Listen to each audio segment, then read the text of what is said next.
শুধু লুল্লুর নয় গো ঘ্যাগো জেঠু, আমারও সেই একই সমস্যা হচ্ছে। অনেক কিছুই ভুলে যাচ্ছি আমি। আমি তো এমনিতেই কিছুটা ভুলো আছি, কাল থেকে আবার মাঝে মাঝে নিজেকেই ভুলে যাচ্ছি।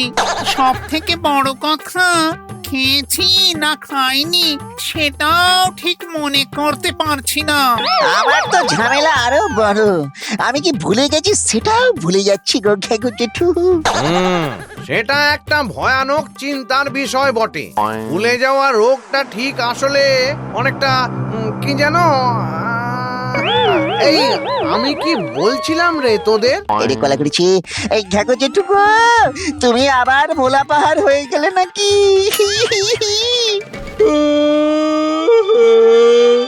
হ্যালো বেতাল দাদা, এত হাই তুলছো যে বড়? এই পাহাড়ের কাছে এসে সবাই সব ভুলে যায়, তাই তো এর নাম ভোলা পাহাড়।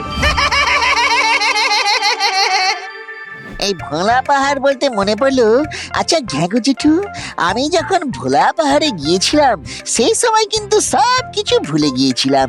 সেই ভোলা পাহাড় আবার পায়ে পায়ে আমাদের দিকে এগিয়ে আসেনি তো? এ নিয়ে চিন্তা নেই রে লুল্লু। ভোলা পাহাড় যদি চলতে শুরুও করে, তাহলে কিছুক্ষণ চলার পর সে সেটাও ভুলে যাবে যে সে চলছিল না এখানেই ছিল। আচ্ছা ঘ্যাগো জেঠু, ভোলা পাহাড় কি বরাবরই ভুলো নাকি? আর সে সবাইকে সব ভুলিয়েই বা দেয় কেন? এটা আমি জানতাম ঠিকই, কিন্তু আমারও এখন মনে পড়ছে না। তবে ভূত পুরাণে লেখা আছে, সেটা থেকেই পড়ে তোদের বলছি, দাঁড়া। ওই যে ওই ভোলা পাহাড় হলো কি করে? এই তো পেয়েছি। শোন, ভোলা পাহাড় অনেক কাল আগে পাহাড় ছিল না, সে ছিল এক রাক্ষস। তার নাম ছিল টিম্বোলা। অবশ্য কেন তার নাম টিম্বোলা ছিল সেটা কিন্তু লেখা নেই। এই টিম্বোলা ছিল ভারী অলস আর অগোছালো। রাক্ষস হলেও টিম্বোলা কিন্তু মাংস ছুঁতো না, সে ছিল শাকাহারী। ফল মূল আর শাকসবজি খেতেই সে ভালোবাসতো।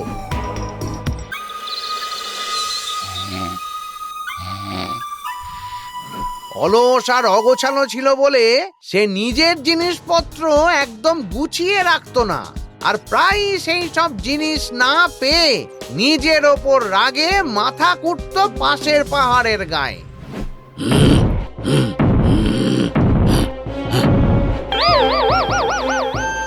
বল বল, আমি কোথায় রেখেছি আমার জিনিস? বল বল, কোথায় রেখেছি?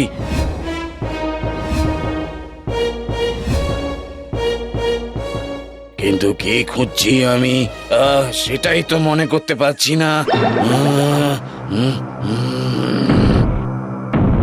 গোছানোর স্বভাব ছিল না বলেই ধীরে ধীরে সব ভুলতে লাগলো টিম্বোলা। ফলে যা হবার তাই হতে শুরু করলো।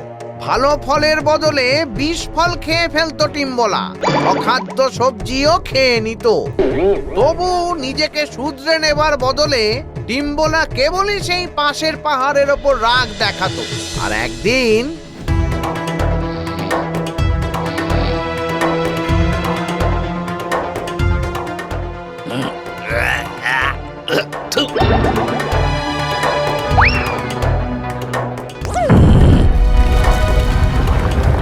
এইভাবে জন্ম হলো ভোলা পাহাড়ে। টিম্বোলার ভুলে যাওয়ার যে স্বভাব, সেই বাতাস যেহেতু ভোলা পাহাড়ের আশেপাশেই ঘুরে বেড়ায়, তাই ওখানে গেলেই সবাই সবকিছু ভুলে যায়। এভাবেই মুখে মুখে নাম হয়ে গেল ভোলা পাহাড়। কত মানুষ যে ওখানে গিয়ে পথ হারিয়ে বিপদে পড়েছে তার কোনো ইয়ত্তা নেই। শুধু একটাই ভালো খবর, যে এখন আর বেতাল ওই পাহাড়কে পাহারা দেয় না। দেখো, হয়তো বেতাল দাদা ভোলা পাহাড়ের কাছে থেকে থেকে নিজেই তাল হারিয়ে পাহারা দিতে ভুলে গেছে, আর তাল গাছে উঠে বসে কতাল বাজাচ্ছে।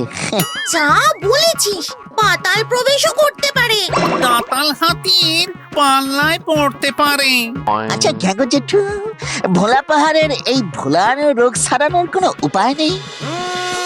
নেই তা নয়, আছে তো বটেই, কিন্তু সেখানে গেলেই তো সবাই সব কিছু ভুলে যায়, কাজগুলো করবে কি করে? তাই বলে কি হাত পা গুটিয়ে বসে থাকলে হবে নাকি? কিছু তো একটা ক্যাপাকাইটিস ঘন চক্কর পাকাতেই হবে, তাই না?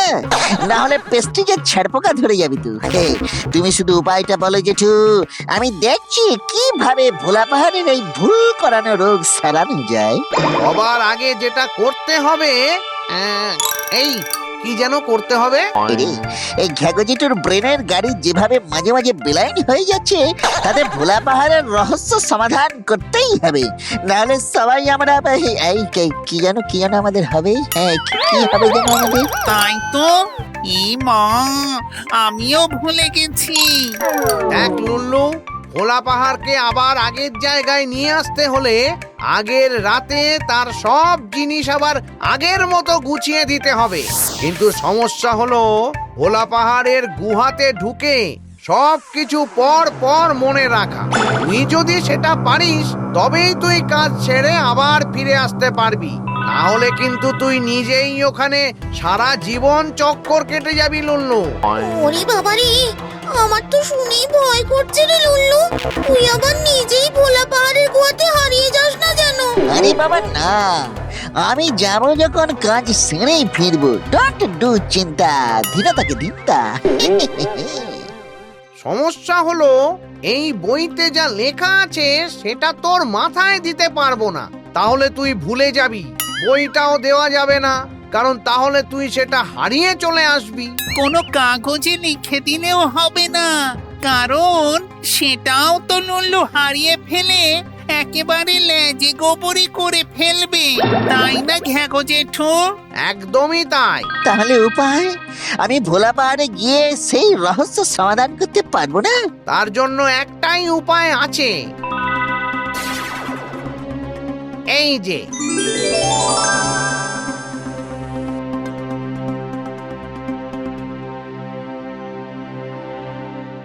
এইবার দেখ তো লুল্লু, লেখাগুলো পড়তে পারছিস কিনা? খুব সাবধান কিন্তু লুল্লু, যদি এর একটাও ভুল হয় তাহলে কিন্তু তুই ভোলা পাহাড়কে সারানোর বদলে নিজেই ওখানে গোলক ধাঁধায় আটকে যাবি। আমরা হয়তো গিয়ে দেখবো লুল্লু ওখানে গোলা পাহাড় হয়ে দাঁড়িয়ে আছে। এ তো খুবই সোজা। আমি যাবো আর আসবো, ভোলা পাহাড়কে ভালো পাহাড় বানিয়ে ছাড়বো। আমার নাম লুল্লু, লুল্লু ভূত।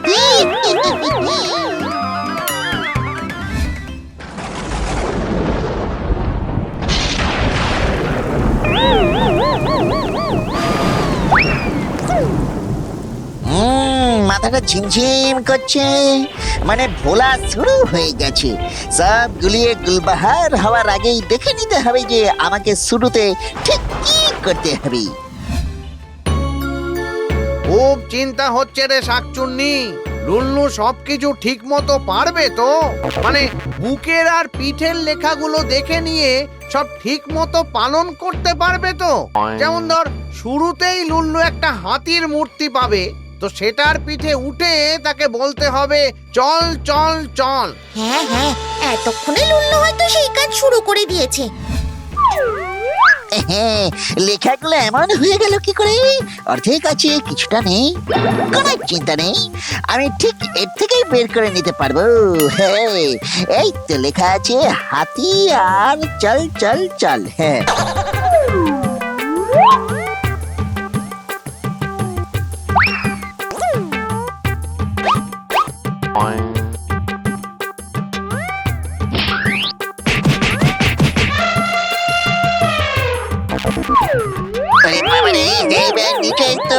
ছিঁড়ে ভাজা হয়ে গেলাম দেখছি।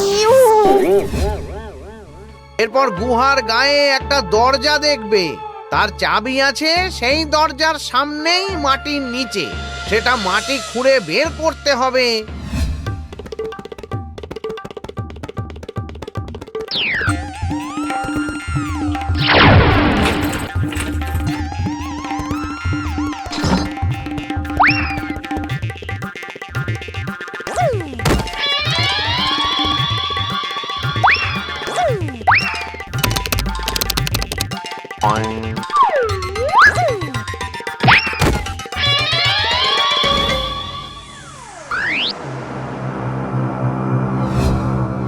তারপর দরজা খুলে গেলে সেই দরজার মধ্যে মিলবে আর একটা অন্য চাবি। সেই চাবি দিয়ে এইবার টিম্বলার মূর্তির পেটের কাছে খোঁচা দিতে হবে।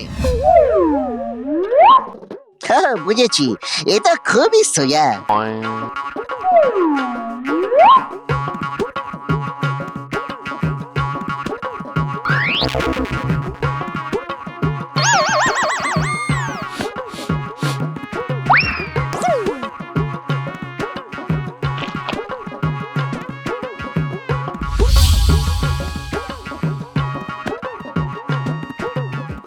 এই তো দরজা খুলে গেছে, এইবার মনে হয় এই দরজা দিয়ে ঢুকতে হবে। এ কি রে লুল্লু, তুই উড়ে এলি কেন রে? তোর তো ভোলা পাহাড়কে ঠিক করার কথা ছিল। ইয়ে করেছি তো, একটু বেশি ঠিক করেছি। এই ভোলা পাহাড় আমাকে ভালোবেসে এখানে ফিরিয়ে দিয়েছে।